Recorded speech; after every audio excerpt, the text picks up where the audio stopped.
Hello everyone, Praise Scooter here. Welcome back to what will be the finale of Super Mario World, Super Mario Advance 2. Last time, we found every single exit in the game.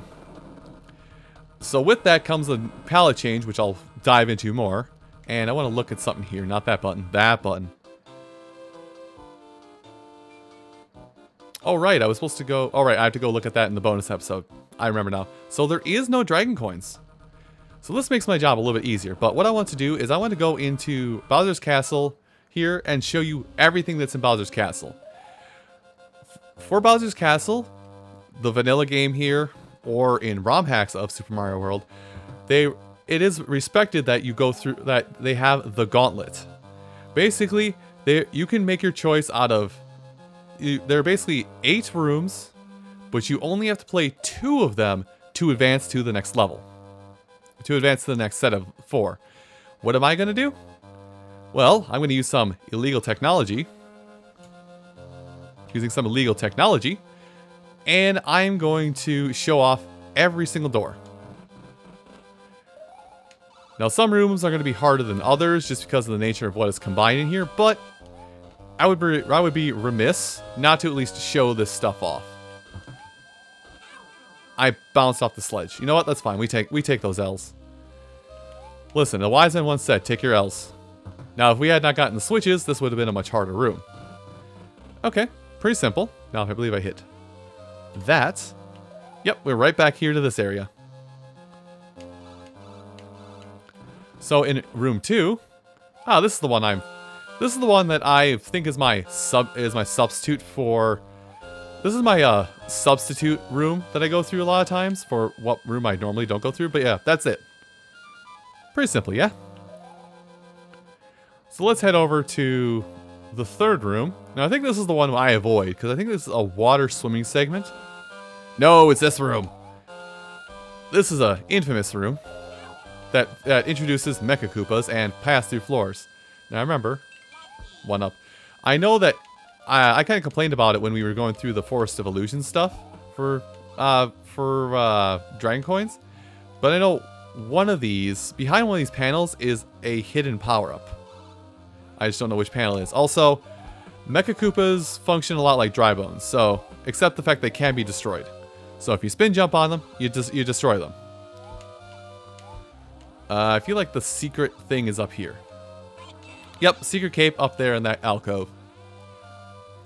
Also, take note of the amount of time we get for the level. Take note of how bad I am at this game. But yeah, Mecha Koopas are kind of like dry bones in the fact that you can stomp on them to remove them for a little bit, but they will never be fully gone. And lastly, I think I actually go to room 3 a lot, but lastly, room 4. Which, okay, this is not the room I normally go through. Yep. Because I don't remember doing any of this ever. But yeah, this is like a nice, this is kind of a nice thing that they do with this game. And only this game, actually. Whoops. That didn't happen. I'm only doing it for the sake of expediting. I'm still going to go all the way through this room. I'm not going to cheap out and go to a different room. But yeah, this is something nice that they do only in this game. There might be some other subsequent Mario games that kind of do this to an extent. But unfortunately, I don't know exactly what those games would be. Well, at least not off the top of my head. So yeah, with that, you know, we have looked through all 4 of those. Now let's go through these. Now this one, most people will say is the quickest just because I think for the most part you can't just run through it. Well, if I was Mario, I would have been able to. Dire Straits are coming up here.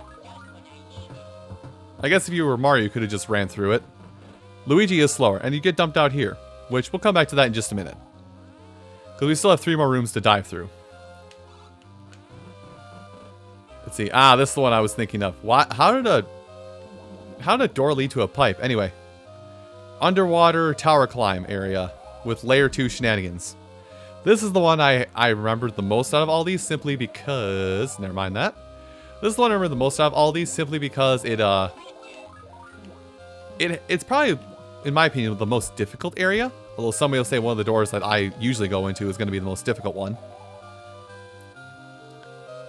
I guess a lot of times, like, I guess ruining the illusion now, a lot of times when I do this, I'm pretty sure my order is 3-8. When I go through these and get to choose my own path. But we'll find out together in due time. Duck.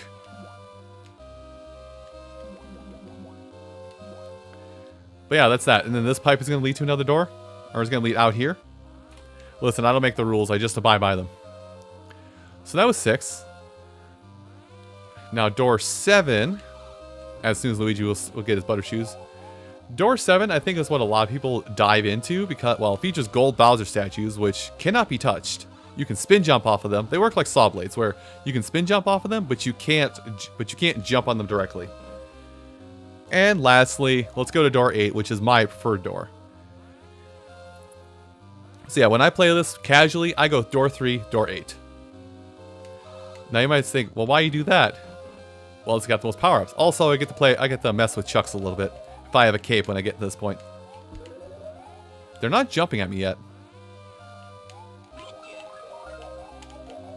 Whatever. I'm just gonna mess with Chuck and make him upset. There we go. Chuck's dead. And here we are at the last stretch. So there's only one new there's actually one enemy we haven't seen yet and one mechanic. One mechanic is this light.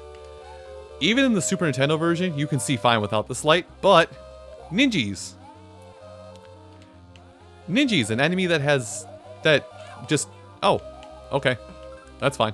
Ninjas, an enemy that hasn't appeared at all in this entire game, and only other appearance in the Mario series up to this point was Super Mario 2 USA.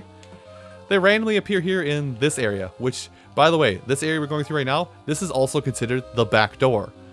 So if you want to skip all those rooms, go to the back door and you get here. Now before I go in, I'm going to take this power up, and I'm going to go in the door. And we get the final fight with Bowser. Which, everybody's seen this boss fight. It's been rehashed many times. In fact, I think they reference it a lot in future Mario titles. But we have over 600 time units to finish this fight. So how do you do this fight, considering he never comes down, and you're not supposed to jump on him? Mecha Koopas. Mecha Koopas, son. Hit him with Dang it. Hit him with Mecha Koopas. He basically provides his own ammo for his demise. Woo!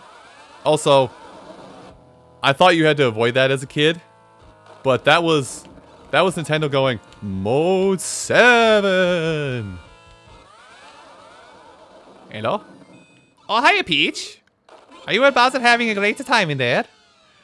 Anyway, Phase 2, it gets a little bit harder. I mean, it has to, right? Phase 2, he's gonna dip. He's not gonna dip as low. And he's going to kind of move in a straight pattern, but he's going to drop his walls. Oh, I may have made a mistake here. You can spin jump off of the walls that he drops. I'm going to dive in here. Wow, I'm... Just call me Don Maku Master, because I made that look easy. Anyway. 2 more Mecha Koopas. And 1 more here. I'm godlike. Look at me style. Look at me style. You missed. Anyway. So at least you have the grace that at least after every hit in this fight, Peach will come out and give you a mushroom, so if you screw up, you don't instantly lose. Hello, Peach. Where do you get all of these? Oh, that's angry. So yeah, this form is the hardest form. As a kid, this is probably admittedly, the form takes me the longest just because of how erratic his movement is. But as long as you get the hit in period, I'll try and take the hit to get this. I want my mushroom back. Just so I don't... Ah, he destroyed it. Yeah, that's the only problem with this form is he can destroy the Mecha Koopas. No fear. But that's it.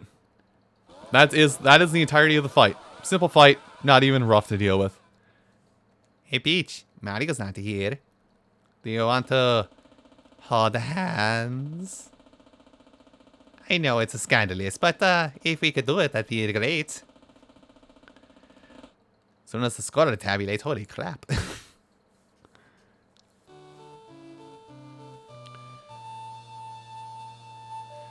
Mario and Luigi's adventure is over. Mario, Luigi, Peach, Yoshi, and friends are all going to take a vacation. Luigi's name was omitted is omitted in that sentence. If you are playing, even if you are playing 2-player mode, even if Luigi is the one to beat the game. Yeah, they didn't care much about Luigi. They purely had reserved Luigi for player 2 slot. I wonder if they changed that. Maybe I'll look into that as like a finish up for the bonus episode here, but I think they changed that where, because what happens before those fireworks go off is Peach is supposed to give the one who rescued her a kiss on the nose. But I don't know if they fixed it for this version where that just doesn't happen, or if she'll only give the kiss to Mario. We're getting dive into some deep lore next episode. Quote unquote deep lore. But yeah, that's Yoshi's Island. Well, it is Yoshi's Island technically. That is Super Mario World. Again, it's a fantastic platformer. One of the best platformers ever put out still. Nintendo are finding that niche once again with unique Mario experiences and platformers. 3D World, which came out a little while ago, and also much longer ago, Mario Odyssey. You know, those are probably some of the more unique Mario platforming experiences since Super Mario World and Super Mario Bros. 3. And to an equal extent, but different dimension count, of Super Mario 64. But that being said, like, this game is a fantastic platformer and kind of still stands the test of time as to what makes Nintendo good, or what makes Nintendo good at making platformers, or making sure their boy Mario does what he's supposed to do, does the woohoo waha. Also, Luigi's leading the pack. I guess whoever you beat the game with leads this march. That's something else we'll look into. But regardless of how much you did, when you get to the end here, there will always be the eggs, the same number of Yoshis, the same color of Yoshis, everything. So this ending is canned, so to say. Thank you.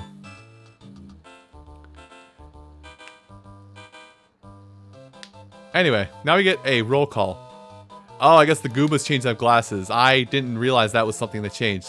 Also, they're technically Galoombas, but they were still called Goombas when this game was out. Also, I forgot the piranha plants also become pumpkins. That's the special thing. I'll try and show off one or two of those things as we go throughout the world, but you can see most of them now.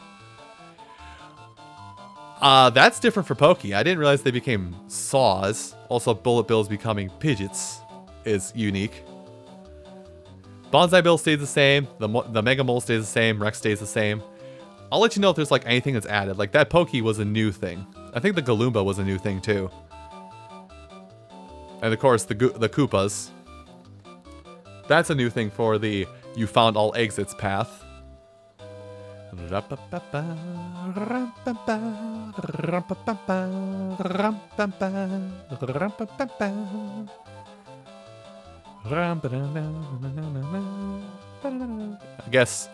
I guess all the underwater enemies stay the same.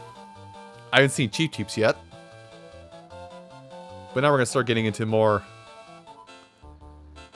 unique enemies. Also, I never mentioned at the time, but I realize now that Eries are just dead Yoshis. Grim. And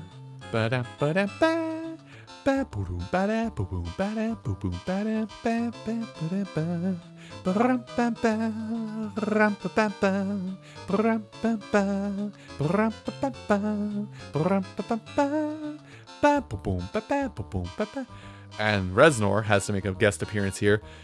And there's a couple more enemies. Because I think they give like a few last enemies like a real one-off shout out, so to say. So they have this awkward last loop here for these last two enemies. And there's all the Koopalings, along with Bowser. And the end screen, which is much nicer looking than the Super Nintendo version. If you ever want to see that, go look it up. Or play through Super Nintendo version. Thanks for the picture. And we're just dumped out here. So now that we've beaten the game, we can now redo anything we missed. which is what I'm going to do in the bonus episode, and also show off a few other things that are going to happen at that point. So, everyone, next time on Super Mario World bonus episode, we're going to look into a couple additional things that you normally wouldn't see. I'll see you folks then. Take care.